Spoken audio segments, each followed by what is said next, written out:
You would think I'll get used to talking to the camera right now. Hey guys, it's your boy Originator13, back at you with another video. So it's been a little over a year since I made the switch from console to PC, and I just wanted to make a quick video talking about my experience on PC coming from a console player. Spoiler alert, it was a godsend. From smoother gameplay, customization, the graphics, it's all been experienced learning about all these new things, and I wanted to share this experience with y'all. So a little backstory on why I decided to switch to PC. For over 10 years now, I've been playing on my PS4, and while it's held me down for all these years, it's starting to feel a little bit outdated. I had originally planned back in 2020 to build a PC from scratch, but due to a certain something, those plans fell through. And then when I tried to buy a PS5, yeah, let's just say that didn't work out either. Fast forward to last year, I finally decided to make the decision to move from my old PS4 to my new pre-built PC that I have right now. When I moved to PC, there were quite a few things that stood out to me. One of the biggest changes for me was learning to play on a mouse and keyboard compared to a PlayStation controller. I will preface this by saying yes, I know you can purchase controllers to play on PC, but since I was still new to the PC scene, I wanted to accustom myself to play on a mouse and keyboard so I could really get that full PC experience. As someone who's been Team PlayStation all their life, playing a controller just seems second nature to me. I've used some PlayStation controllers since my family had the PS2, and then we moved from the PS2 to the PS3, and then from the PS3 to the PS4. PlayStation has pretty much been a part of my life. So the idea of moving to something completely different wasn't even a thought at the time. So when I started playing on mouse and keyboard, I'll be honest, it was a bit weird at first, trying to get my hands in the right position, make sure to move it with the mouse and all that. It was a lot of things to figure out at the time. After giving some time to getting used to controls, while I still love the feeling of just picking up a controller and just playing off that, there are definitely some advantages just playing on mouse and keyboard, which I'll get to in my pros and cons later. Now that I talked about my journey for a bit, let's talk about some pros and cons that I listed that I experienced while playing on PC. This part could also be helpful if you're thinking about making the switch from console to PC yourself. So the first pro I want to talk about is the higher frame rates and gameplay experience. So as someone coming straight from the PS4, going from 30 frames per second to over 100 frames per second is life-changing. Having some smoother gameplay has definitely improved my gaming experience, and there are times where I just go back to my PS4 and just play on it, I'm just like, wow, I really have been missing out all this time. For reference, I have the base PS4 model, the model that came out during launch. So the max FPS that I am able to reach from what I found online is 30 frames per second. Whereas my current setup right now, I can hit 165 frames per second if I wanted to, depending on the game I'm playing. One example I can give of the experience is my experience playing Destiny 2 on the PS4 versus my experience playing on the PC. Back on my PS4, one of the main games that I played all the time was Destiny 2. And when I played on the PS4, it was fine. It was passable, but there were definitely a few pain points for me. There were times where it looked like it struggled to maintain 30 frames per second. There were times where, a lot of times, where there would take a minute to just load up a level. And there was one mission where there were so many enemies on the screen that I'm 99% sure that my frames dropped to the single digits. If you play Destiny 2 Lightfall, you know which mission I'm talking about. Like honestly, I'm surprised my PS4 didn't crash at that point. When I played Destiny 2 on my PC though for the first time, oh my gosh, the difference was night and day. Frames jumped up to over 100, and those sweet load times. I went from waiting over a minute to my level loading up in just mere seconds. Also, that mission that I mentioned before that pushed my PS4 to the limits, PC handled it like a champ. There were times it wouldn't even drop below 60 frames. Okay, there was one point where it dropped to like around 50, but you get the point.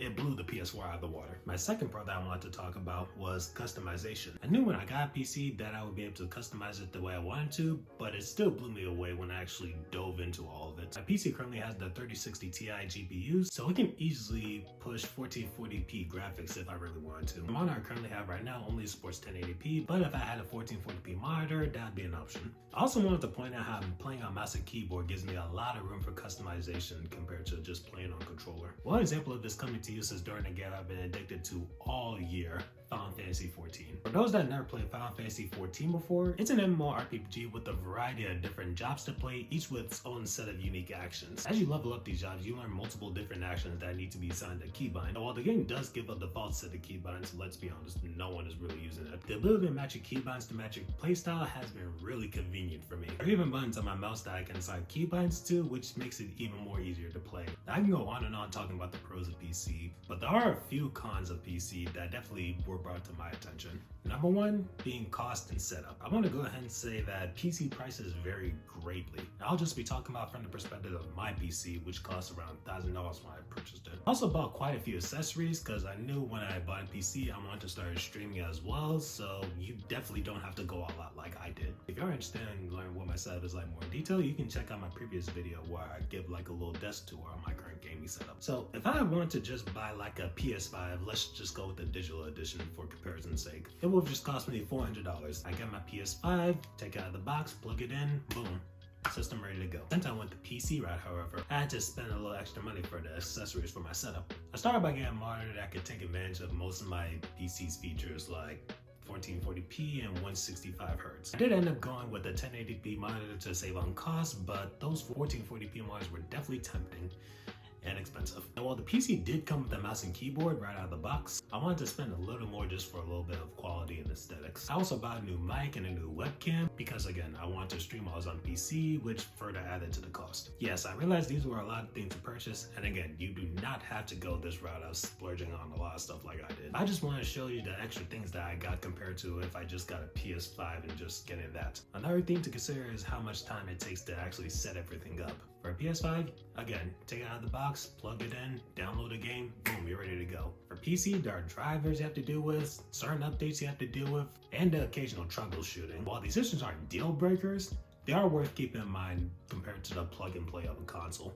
Also, I want to mention, if you don't want to spend a lot of money when you buy your PC, you can save some money by buying old GPUs or buying refurbished PCs to save some money on your wallet. Just be sure you buy it from a verified seller, because the last thing you want is a fake GPU or a fake PC to just show up on your doorstep and you're just out of money. Second con I wanted to talk about, game exclusives. While this is becoming less and less relevant these days, I still want to talk about it as it was a deciding factor for me changing to PC. PlayStation is known for having great exclusive games to attract buyers. When the PS5 first launched, I was dead set on getting it just to play the exclusive games that it had.